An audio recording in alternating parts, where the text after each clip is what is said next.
অৰণ্য ভৱনে দেখে গোৱালপাৰা ডিএফঅই নেদেখে নুশুনে গোৱালপাৰাত বন বিভাগৰ গুৱাহাটী দলৰ অভিযান গোৱালপাৰা জিলাৰ বিভিন্ন প্ৰান্তত চলি আছে চোৰাং কাঠৰ ৰমৰমীয়া বেহা এই খবৰ গম পাই বন বিভাগৰ গুৱাহাটীস্থিত মুখ্য কাৰ্যালয়ে পিছে এই চোৰাং বেহাৰ বিৰুদ্ধে একোৱেই গম নাপায় গোৱালপাৰাৰ ডিএফঅ জিতেন্দ্ৰ কুমাৰে সেয়েহে নিৰূপায় অৰণ্য ভৱন ডিএফঅ জিতেন্দ্ৰ কুমাৰে যেহেতু একো গমেই নাপায় সেয়েহে গোৱালপাৰাত অভিযান চলাবলৈ যাব লগা হ'ল গুৱাহাটীৰ পৰা অভিযানকাৰী দল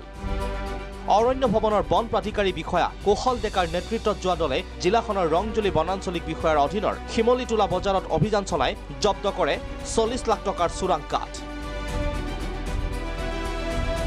সমান্তৰালভাৱে কৃষ্ণাই বনাঞ্চলিক বিষয়াৰ কাৰ্যালয়ৰ অধীনৰ মানিকপুৰ গাঁৱত অভিযান চলাই 3 কাঠ চোৰৰ ঘৰৰ পৰা জব্দ কৰে কেইবা লাখ টকাৰ চোৰাং কাঠ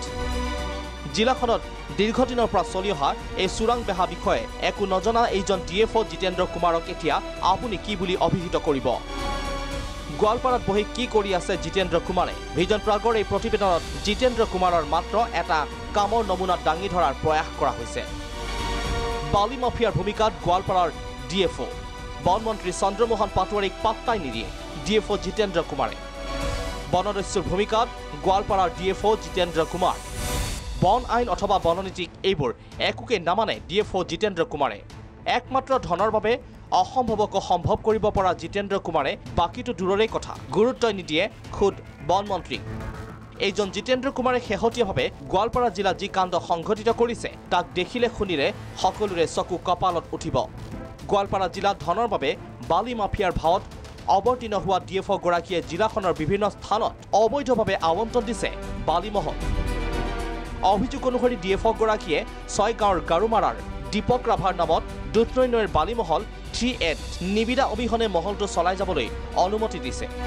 য'ৰ পৰা দিনে নিশাই উঠাই নিয়া হয় দাম্পাৰে বালি ইমানেই নহয় এইগৰাকী বিতৰ্কিত ডিএফঅ জিতেন্দ্ৰ কুমাৰে দুধনৈ নৈৰ কাৰিপাৰ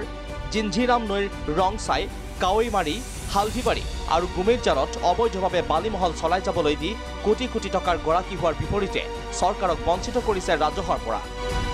কিয়নো এই সমূহ অবৈধ মহলৰ পৰা নিত গুৱাহাটী যায় শতাধিক ডাম্পাৰ বালি ইফালে এইজন দীপক ৰাভাৰ নামত দুধনৈ নৈ বালিমহল 3A পত্তন কৰোৱাই 3.90 হেক্টৰ পৰিসৰৰ পৰা 3 বছৰত 43,000 ঘনমিটাৰ বালি সংগ্ৰহৰ নথিপত্ৰ প্ৰস্তুত কৰি দিছে ডিএফঅ জিতেন্দ্ৰ কুমাৰে দীপক ৰাভাক 3 বছৰৰ বাবে পত্তন দিয়া বালিমহলটোৰ 1 ঘনমিটাৰ বালিৰ চৰকাৰী নিৰিখ ধাৰ্য কৰা হৈছে 140 টকা ইয়াৰ বিপৰীতে একেখন নৈৰে অৰ্থাৎ দুধনৈ নৈৰ বালিমহল 3Bত নিবিদাৰ জৰিয়তে মহল লাভ কৰিছে সাহাবুল হুছেইন নামৰ এজন মহলদাৰে উক্ত মহলটোত 1 ঘনমিটাৰ বালিৰ চৰকাৰী নিৰিখ ধাৰ্য কৰিছে 1440 টকা অৰ্থাৎ একেখন নদীৰে বালিৰ বাবদ দীপক ৰাভাই 1 ঘনমিটাৰ বালিৰ বাবদ চৰকাৰক আদায় দিব মাত্ৰ 140 টকা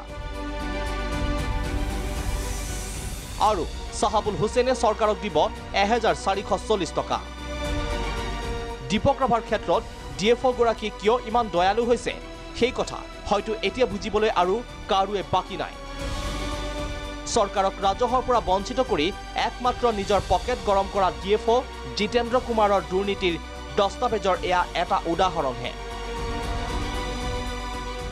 জিলাখনত চলি থকা 11টা অবৈধ বালিমহলৰ পৰা জিতেন্দ্ৰ কুমাৰে কিমান ধন সংগ্ৰহ কৰি আহিছে